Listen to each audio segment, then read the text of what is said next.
देखते हैं। नीट की तैयारी कर रही छात्रा की मौत के मामले में पटना में पुलिस ने प्रेस कॉन्फ्रेंस की। आईजी जितेंद्र राणा के साथ एसएसपी पटना, पूर्व एसपी, एएसपी सदर और एसडीपीओ सचिवालय भी मौजूद रहे। पुलिस ने दावा किया कि एसआईटी की जांच पूरी तरह पारदर्शी है। सीसीटीवी फुटेज, गवाहों के बयान और तकनीकी साक्ष्यों की गहन जांच की गई है।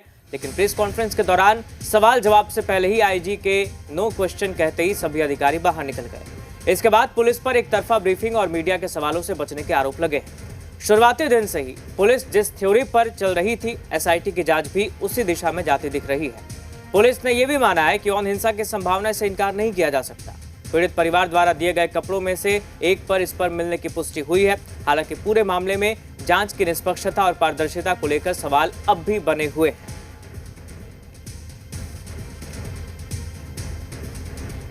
अनुसंधान में बात निकल के आई कि जब इनको प्रभात मेमोरियल अस्पताल ले जाया गया तो वहां नो क्वेश्चन उन्होंने कह दिया और अधिकारी वहां से चले गए।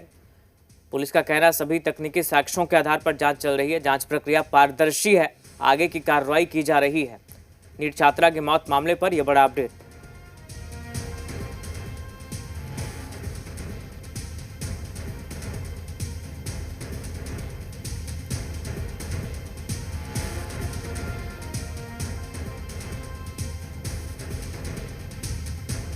तो जांच प्रक्रिया पारदर्शी है, आगे की कार्रवाई चल रही है, पुलिस का कहना है।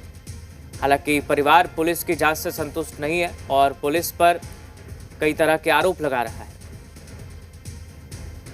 करीब 3:30 बजे के आसपास पीड़िता हॉस्टल में ही रहने वाली एक अन्य लड़की के साथ हॉस्टल में आती है, स्टेशन से यहाँ पहुँचती है और अपने कमरे में जाती है। कमरे पे जो गेट एंट्री है उस पर फुटेज वगैरह है। इसमें दिखाया जाता है कि वो केवल 2 बार 2-2 मिनट के लिए निकलती हैं, जो बाथरूम जाती हैं और वापस आ जाती हैं, और उसके बाद कंटिन्यूसली जो है वो अपने कमरे में ही रहती हैं। मृतका के जो परिजनों के द्वारा दिनांक 24 जनवरी को माननीय उच्च न्यायालय पटना में इस कांड के जो न्यायिक अथवा सीबीआई से जांच कराने हेतु याचिका दायर की गई, जिसका बिहार सरकार ने संज्ञान लेते हुए और इस कांड के जो अग्रतर अनुसंधान हेतु सीबीआई को संस्तुति भेज दी है।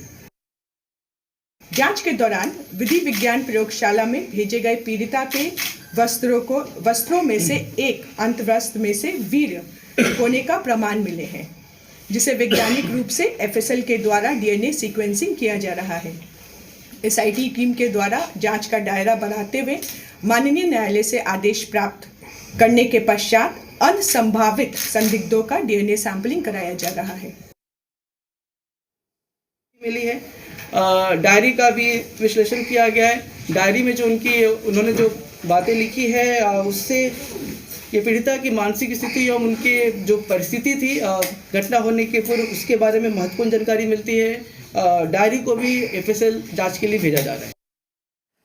नीट छात्रा मौत मामले में अब पुलिस प्रशासन सख्त नजर आ रहा है। डीजीपी विनय कुमार ने इस मामले को लेकर बड़ा बयान दिया है। डीजीपी ने साफ कहा है कि जिस हॉस्टल में छात्रा रह रही थी उसके खिलाफ भी कार्रवाई होगी। डीजीपी के मुताबिक घटना की जानकारी पुलिस को हॉस्टल की ओर से नहीं दी गई, बल्कि अस्पताल से मिली। अगर हॉस्टल प्रबंधन समय रहते पुलिस को सूचना देता तो पुलिस तत्काल मौके पर पहुंच सकती थी। डीजीपी ने यह भी कहा कि हॉस्टल संचालक चाहता तो डायल 112 पर भी कॉल किया जा सकता था, लेकिन ऐसा नहीं किया गया। इस लापरवाही को गंभीर मानते हुए हॉस्टल के खिलाफ कड़ी कार्रवाई की जाएगी और उसका लाइसेंस रद्द करने की प्रक्रिया शुरू की जाएगी। और इसी के साथ हॉस्टल की सुरक्षा व्यवस्था को लेकर अब पुलिस मुख्यालय स्तर पर भी बड़ा फैसला लिया गया है। सभी जिलों के एसपी को नई गाइडलाइन जारी की गई है। ये जिम्मेवारी है कि यदि सामान्य से सामान्य घटना होती है उसकी भी जानकारी थाना को दें, क्योंकि यह बच्चियों की सुरक्षा और उनके सुरक्षित भविष्य का सवाल है। इसलिए सूचना देने में कोई कोताही नहीं बरती जानी चाहिए। अभी जो घटना हुई है उसमें यह पाया गया कि पुलिस को सूचना देने में काफी विलंब हुआ। ये हॉस्टल की भी जिम्मेवारी है, इसके लिए उन पे कार्रवाई की जाएगी और उनको हॉस्टल चलाने के जो लाइसेंस है उसको कैंसिल किया जाएगा। She can not run. हमारे साथ हमारे सहयोगी प्रकाश सिन्हा लाइव जुड़ रहे हैं पटना से। प्रकाश, बताइए क्या अपडेट इस मामले में है और फिलहाल पुलिस की जांच किस दिशा में बढ़ रही है?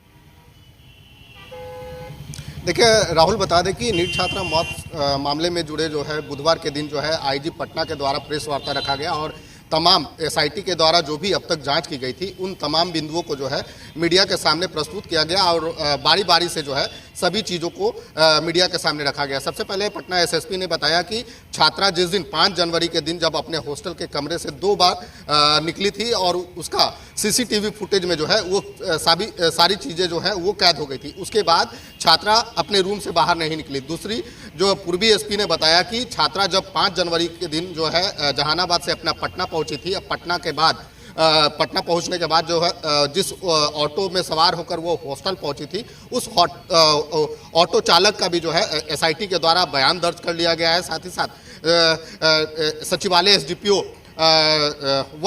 डॉक्टर अनु कुमारी के द्वारा भी बताया गया कि एसआईटी के द्वारा जो भी जांच की गई थी और मेडिकल रिपोर्ट जो भी आए थे उसको इकट्ठा करते हुए जो है इसकी तमाम चीज़ों की जो है बारीकी से जांच की गई। और लेकिन अब तक जो है पटना पुलिस के द्वारा ये दावा जरूर किया गया है कि जो छात्रा के साथ कहीं ना कहीं पटना में कोई भी जो है घटना नहीं घटी है। फिलहाल इस मामले में मृतिका के परिजनों के द्वारा लगातार जो है एसआईटी के द्वारा जो जाँच की जा रही थी उस पर कई सारे गंभीर आरोप लगाए जा रहे थे कि एसआईटी उन पर लगातार जो है दबाव बना रही है, उन पर प्रेशर दे रही है। इसको देखते हुए भी जो है बिहार सरकार ने बड़ा जो है कदम उठाया और इस तमाम मामले की जांच जो है सीबीआई से कराने के लिए जो है ये कदम उठाया है। फिलहाल इस मामले में अब जो है एसआईटी के द्वारा इसकी रिपोर्ट जो है काफ़ी तेज गति से बनाई जा रही है ताकि सीबीआई को जल्द से जल्द इस केस का जो है डायरी जो है वो सुपुर्द किया जाए। राहुल। बिल्कुल प्रकाश, और हॉस्टल संचालन करने वालों पर क्या कार्रवाई की बात कही गई है?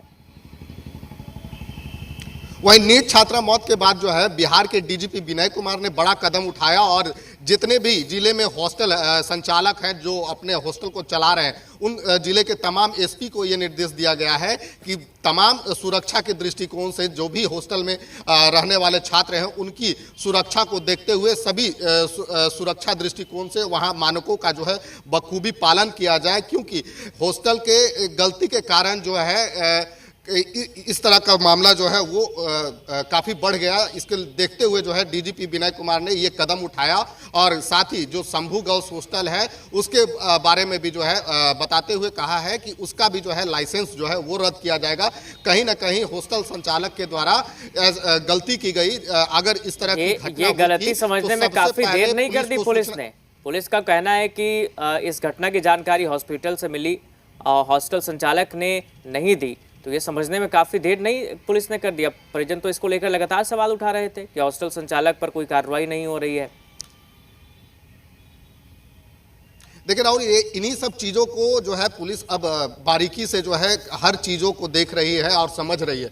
अब इसके बाद जो है हॉस्टल संचालक द्वारा जो गलती की गई उस पर जो है कार्रवाई की गई है और उसके तहत जो है हॉस्टल को लाइसेंस को जो है वो रद्द करने की बात कही गई है। और अन्य जो जिले में भी हॉस्टल जो संचालक के द्वारा चाहे हॉस्टल मालिक के द्वारा खोले जा रहे हैं और चलाए जा रहे हैं उन पर भी अब जो है नज़र रखने की बात जो है डीजीपी विनय कुमार ने कहा है। राहुल। बिल्कुल, नज़र रखने की बात कही तो जो गाइडलाइन तमाम जिलों के एसपी को जारी की गई है उस गाइडलाइन को लेकर फिलहाल कोई जानकारी सामने आई है क्या? उस गाइडलाइन में क्या क्या है, किन चीज़ों का ध्यान रखने को कहा गया है या हॉस्टल संचालकों को किन बातों का ध्यान रखना होगा? देखिए इस गाइडलाइन में साफ तौर से ये निर्देश दिया गया है कि जो भी अगर हॉस्टल चलाते हैं या फिर हॉस्टल खोलते हैं तो उनमें सीसीटीवी हो मॉनिटरी है। जो छात्र छात्राएं जो हॉस्टल में रह रहे हैं वो कब बाहर जा रहे हैं, कब बाहर से जो है पढ़ कर जो है हॉस्टल आ रहे हैं, इन तमाम एंट्री जो है एक रजिस्टर बनाई जाए। उसके तहत वो छात्राएं और छात्र जो है उसमें एंट्री करेंगे। उसके बाद मैंने इस तरह के तमाम सुरक्षा के दृष्टिकोण से ये गाइडलाइन जो है वो जारी की गई है और उस गाइडलाइन के तहत ही हॉस्टल संचालक जो है अपने हॉस्टल को जो है चला सकते हैं। राहुल। चलिए ठीक है प्रकाश, बहुत शुक्रिया फिलहाल आपका तमाम जानकारी के लिए। तो पुलिस की जांच आगे बढ़ रही है और धीरे धीरे तमाम खुलासे हो रहे हैं, कई तरह की बात सामने आ रही है और अब शंभू गर्ल्स हॉस्टल के संचालक पर भी कार्रवाई की बात पुलिस कह रही है। पुलिस का कहना है कि हॉस्टल संचालक ने समय रहते जानकारी नहीं दी और ये जानकारी, इस घटना की जानकारी अस्पताल से मिली। अगर समय रहते हॉस्टल प्रबंधन की तरफ से जानकारी दी जाती तो पुलिस जल्दी मौके पर पहुंचती। ऐसे तमाम बातों का जिक्र पुलिस ने किया है और कहा है कि हॉस्टल संचालक पर कार्रवाई होगी। हॉस्टल का लाइसेंस भी रद्द किया जा सकता है और इसके अलावा तमाम जिलों के एसपी को गाइडलाइंस जारी कर दी गई है हॉस्टल संचालन को लेकर।